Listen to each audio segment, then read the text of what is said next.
This video was made possible by Squarespace. Build your website for 10% off over at squarespace.com/HAI. So, when you stop in a store and scan a soda, the beeper beams lasers and the barcode becomes numbers. This thing, though, isn't free, no, because of these guys. But enough of that poetry, poppycock. This is the headquarters of the GS1 organization, which basically runs the world's barcodes. They've created and maintain a common standard of barcode that works anywhere. No matter if you scan a product at a Tesco in Thurso or a Coles in Canberra, the machine will recognize what it means thanks to this organization. But here's how it works. A normal barcode has 95 bars that are either black or white. The first 3 always look like this, the middle 3 always look like this, and the last 3 always look like this. That's to differentiate the different sections. The remaining 84 bars are split into groupings of 7 in order to make 12 sections. Each grouping of 7 correspond to a number. For example, this means 0, this means 1, this means 2, 3, 4, 5, 6, 7, 8, and 9, unless they're on the right side, because simplicity sucks. For the groupings of 7 on the right, this means 1, this means 2, 3, 4, 5, 6, 7, 8, and 9. Got it? Good, because the main difference between the codes for numbers on the left and the codes for numbers on the right is the number of white bars. For example, the code for 6 on the left has 2 white spaces, while the code for 6 on the right has 5 white spaces. For 9, it's 4 on the left and 3 on the right. You might see a pattern. All the codes for numbers on the left have even numbers of white spaces. All the codes for numbers on the right have odd numbers of white spaces.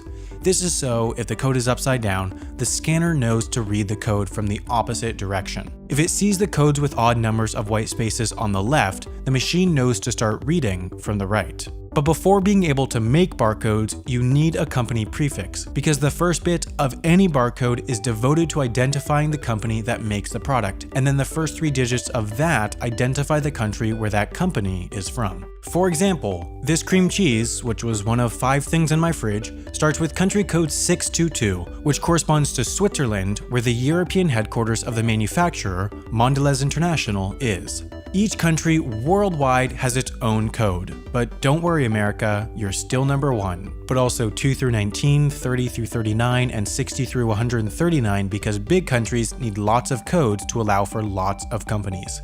After the country code comes the company code, but the number of digits varies. Basically, whatever space that isn't filled by the company prefix, with the exception of the 12th digit, can be used for product codes. So the GS1 organization prices the company codes based off their length. You can buy a 10-digit company prefix, which includes the country code, for only $250 since there are 10 million of them for each country code. But then you would only have 1 free digit left, so you could only have 10 different products. Therefore, if you're a much bigger company, you want to have a much shorter prefix. So, GS1 sells company prefixes as short as 6 digits, but they cost $10,500 since there are only 1,000 of them out there for each country code. With a 6-digit company prefix, you can have as many as 100,000 different products.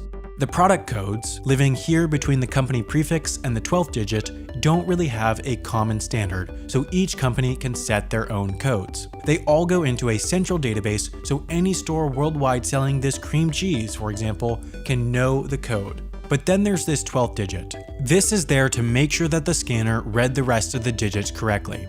It's called the check digit. What you do to calculate the check digit is to add the numbers from all the odd number positions, multiply by 3, add the even number digits, and then subtract that number from the nearest multiple of 10. Easy, right? At least if you're a machine. If the result equals the final number, the machine knows that it read the barcode correctly.